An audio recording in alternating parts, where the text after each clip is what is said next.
Before diving into this incredible story, remember to subscribe to the channel and turn on notifications. Here, every story has something to say, and you won't want to miss a single one. The company's reception area was chillingly perfect. The marble floor reflected the fluorescent lights, the plants were meticulously manicured, and the air smelled of disinfectant. Clara entered with quiet confidence, though her heart was pounding. Each step echoed in the almost intimidating silence. The interview panel, composed of stern-looking men and women, scrutinized her as soon as she crossed the threshold. Some exchanged barely concealed smiles, clearly amused by the candidate's naivete. From the very first questions, the barbs began. They questioned her skills, her experience, her seriousness. Every remark seemed calculated to unsettle her. Clara replied calmly, precisely, and confidently. Her tone betrayed no anger, but each word struck a silent reminder of her worth. The committee frowned, irritated by her perfect control of every situation. Then one of the recruiters, a man with a cruel smile, uttered this sentence. "Are you sure this job is right for you? You have neither the experience nor." Clara slowly raised her eyes, a cold smile forming on her lips. She opened her mouth to reply, but a deep, imposing voice echoed through the room. "I think you're mistaken." All eyes turned to the man who had just entered, tall, elegant, his face bearing the mark of authority. The committee members' faces paled instantly. Clara turned to him, her eyes shining with emotion, and whispered, "Dad." The company director advanced slowly, each step accentuating the heavy silence in the room. Those who had humiliated her moments before froze, realizing with horror their mistake. The atmosphere changed instantly. Power had just revealed its true face, and Clara, until then the victim of their contempt, had just become the undisputed protagonist of this scene. The committee, still frozen by the director's sudden entrance, tried desperately to mask their panic behind forced smiles. Clara remained standing, ramrod straight, her gaze fixed on each member of this group who had barely acknowledged her just minutes before. "I think it's pointless to continue this conversation," declared his father, his voice calm but sharp, leaving everyone in a heavy silence. The recruiters exchanged confused and embarrassed glances. The one who had laughed at her skills lowered his eyes, his throat dry. Clara, sensing the tension, spoke with a mixture of calm and authority. "If you don't mind, Dad, I can show you that your doubts were unfounded." The director smiled slightly and nodded. Clara stepped forward to the whiteboard and began to explain a complex project she had led in her previous position. Her gestures were precise, her ideas clear, and her natural confidence quickly transformed the heavy atmosphere in the room. The committee members, who just minutes before had treated her with condescension, now listened, fascinated and embarrassed. At the end of his presentation, total silence reigned. Then, the director's voice rang out. "That's exactly the type of talent we're looking for." Clara smiled, but subtly. It wasn't an arrogant victory smile, just the smile of someone who knew she had just turned the tables. The recruiters who had humiliated her moments before realized they had just discredited themselves, and their embarrassment was palpable. As Clara left the room, her father followed her, proudly placing a hand on her shoulder. "You've just taught them a lesson they'll never forget." Clara, still holding her chin high, murmured, "And this is just the beginning." The committee, for its part, remained frozen, realizing that they had just underestimated not only a candidate, but the director's own daughter. A humiliation they were not about to forget. The next day, Clara entered the company as if she had always belonged there. The corridors, so intimidating the day before, now seemed under her control. Every employee she passed gave her a look of mixed respect and curiosity. Whispers flew, "She's the director's daughter. She put the committee in its place yesterday." His first real challenge came soon after. The director took him to the main meeting room. "Here's your team," he said simply. Clara found herself facing a group of experienced engineers, some looking at her skeptically, others defiantly.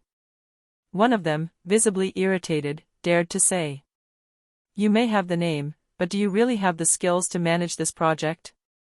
Clara crossed her arms, a slight smile on her lips. "Let me show you." She took her place in front of the interactive whiteboard and presented a complex optimization plan, blending technical innovation with practical strategy. The engineers, initially skeptical, quickly realized that each proposal was sound, detailed, and realistic. Some tried to contradict her, but she calmly and precisely addressed each objection, leaving no room for error. At the end of the presentation, a silence fell over the room. Then one of the engineers, the most skeptical, blurted out, I must admit I didn't think you knew the project to this extent." Clara nodded her head, unperturbed. Competence is not measured by name or experience on paper, but by how one acts and solves problems. The rest of the team, impressed, immediately set to work, efficiently following her instructions. Clara felt a quiet satisfaction. Not only had she just earned the respect of her colleagues, but she had also just proven that prejudice had no place here. At the end of the day, her father joined her in her office. "You did very well today. People are starting to understand that you're not just my daughter, you're your own talent." Clara smiled, a mixture of pride and determination in her eyes. "And they haven't seen anything yet." In the following days, Clara settled into her role with confidence, but she quickly began to perceive the first signs of resistance. Some colleagues, jealous or intimidated by her talent, tried to discredit her ideas. Anonymous notes, subtle rumors, and sarcastic remarks circulated in the corridors. One morning, during a strategic meeting, an engineer tried to trap her. "This plan seems risky. Are you certain you have taken all the technical constraints into account?" Clara raised an eyebrow and calmly replied, "Show me precisely what you consider to be an unaddressed constraint." The engineer, caught off guard, flipped through his documents and realized that all his objections had already been addressed in the plan. The rest of the team, witnessing the situation, murmured amongst themselves, impressed by his composure. But Clara didn't stop there. She requested access to internal communications, emails, and error reports. Within hours, she uncovered deliberate attempts at sabotage and manipulation to derail certain projects. She meticulously confronted those responsible, exposing their schemes to the director. The committee, which had humiliated her during the interview a few weeks earlier, watched the scene from the next room. The director, proud, observed his daughter take the lead. "Clara, you're handling this perfectly," he said softly. Clara, without a word, calmly explained how to correct the errors and get the projects back on track. The colleagues who had tried to attack her were unsettled, and their arrogance turned into silent respect. At the end of the day, Clara stood in front of her desk, observing the team, now focused and productive. Her father approached, an approving smile on his face. "You see, Clara, you're not just showing them your skills.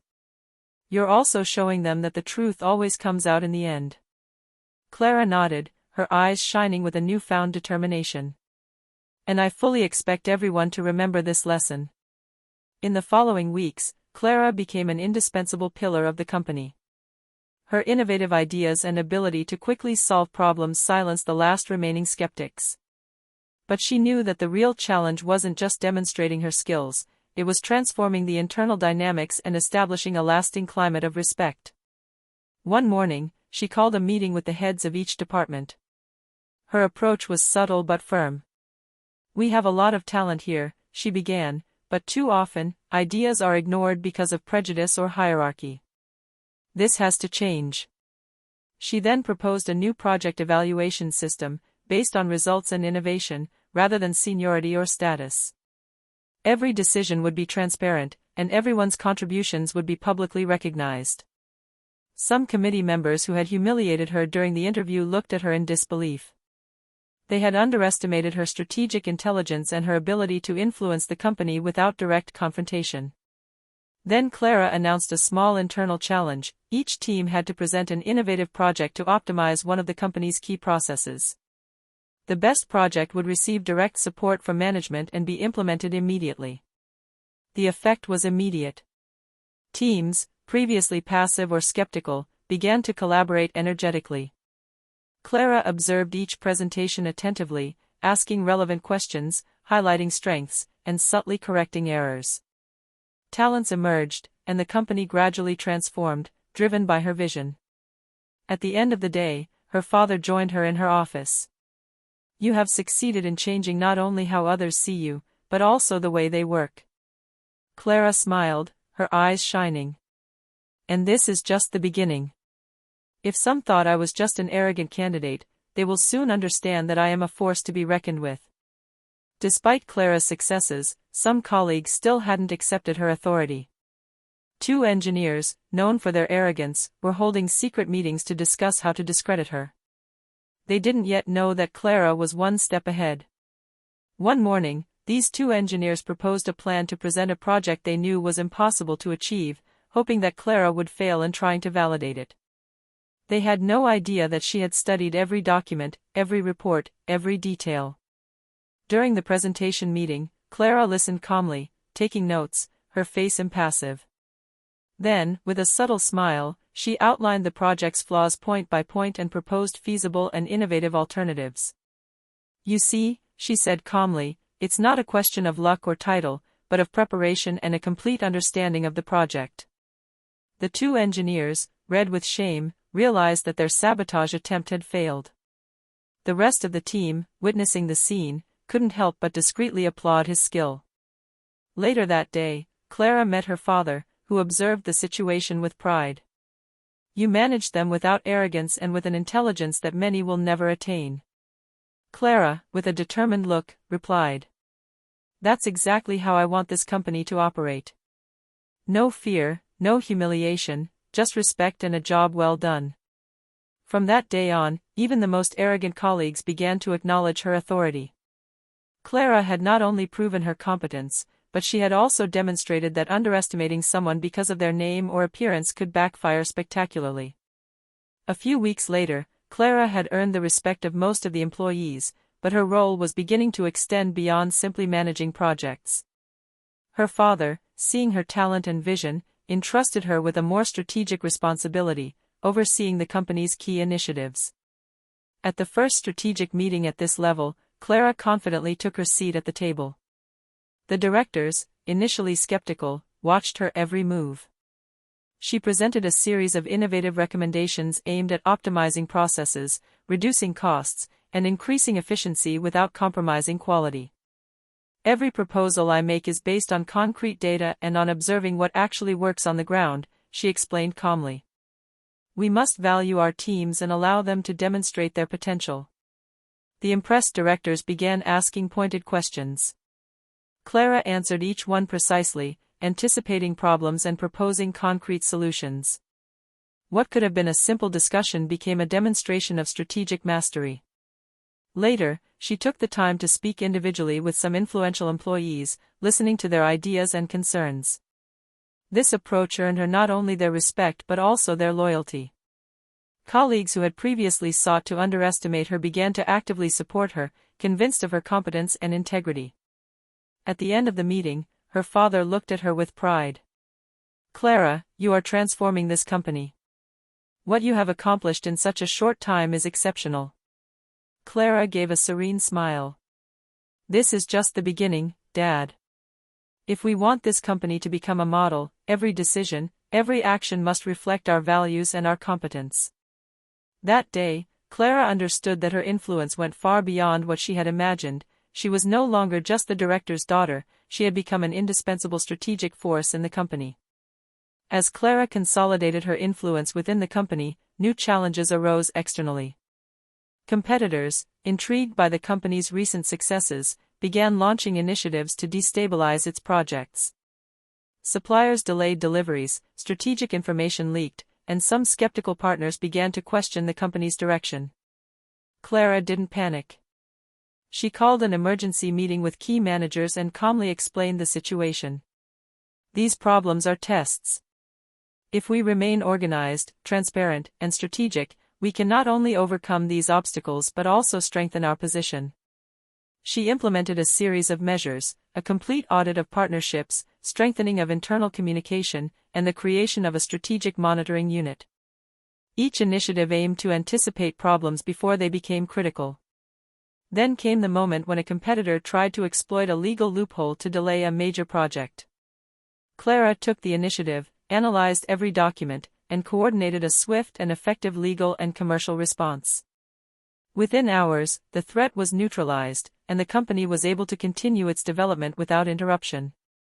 His father, observing his efficiency, whispered to an executive nearby. "She doesn't just manage the company, she protects it, and with a talent that few possess." Clara, her gaze fixed on the screen displaying the reports, was already thinking about the next strategies. Every attack is an opportunity. If we remain vigilant and united, no one will be able to destabilize us. That day marked a turning point. Clara was no longer just a respected figure within the company, she had become the guarantor of its stability and success in the face of external pressures. Her authority and competence were now unquestionable.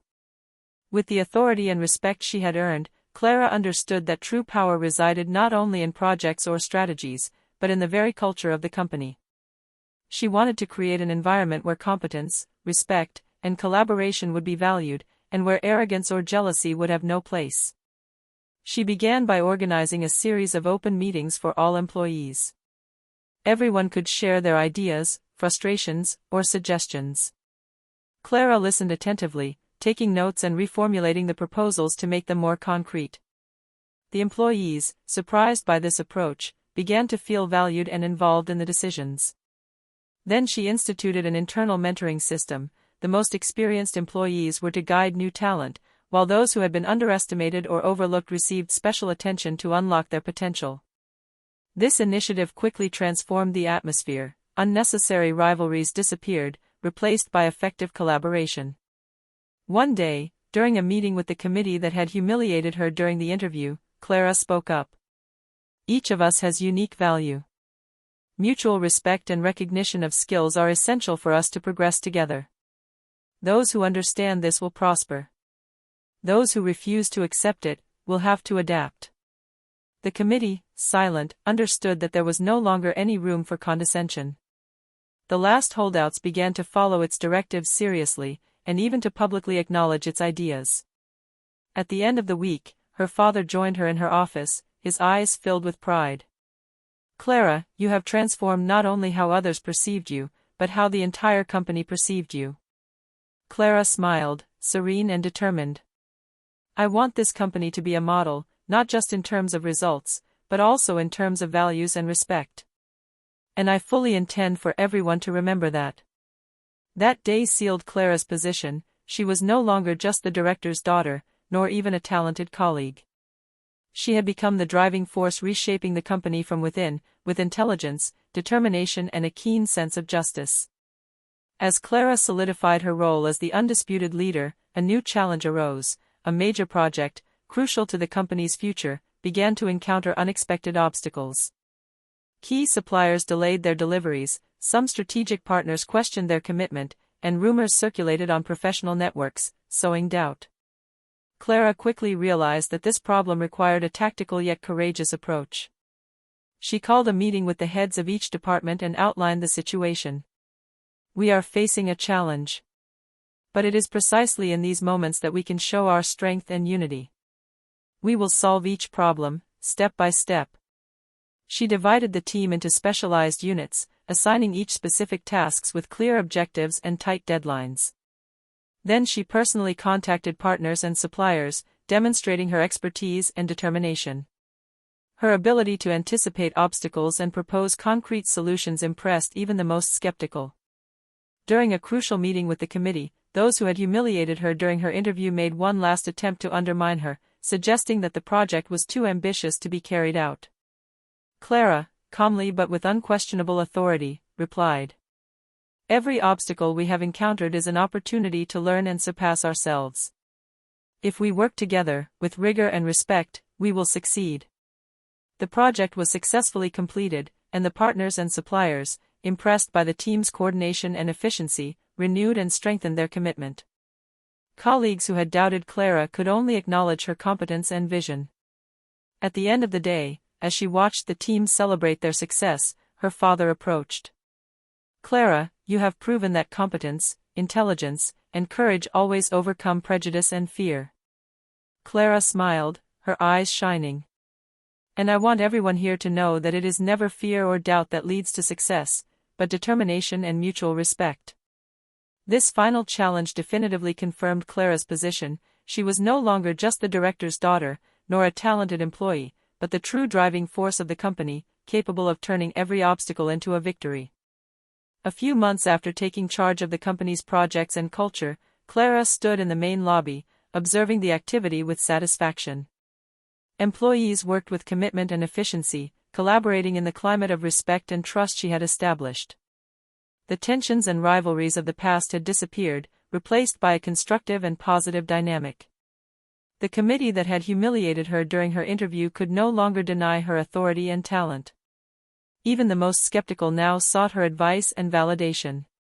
Clara hadn't just earned respect, she had transformed the perception of all those who had underestimated her. His father, the director, entered the hall and placed a hand on his shoulder. "Clara, you've done more than I could have imagined. You've proven that competence, determination, and respect can transform an entire company." Clara smiled, serene but proud. "It wasn't just for me, Dad. It was so that everyone here would understand that underestimating someone is always a mistake. And that true strength comes from perseverance and mutual respect." The employees in the lobby applauded spontaneously, showing their appreciation and admiration. Clara knew she had gained more than a role or authority, she had gained everyone's loyalty, trust, and admiration. In that moment of victory, she realized that her journey was not only revenge on those who had humiliated her, but a lesson for the entire company. A person's merit and value are not measured by their name or status, but by their actions, intelligence, and integrity. As the sun filtered through the large bay windows, Clara stood straight, looking towards the future with determination. The company was no longer run solely by her father. Thanks to her, she had found a new strength, ready to face any challenge ahead.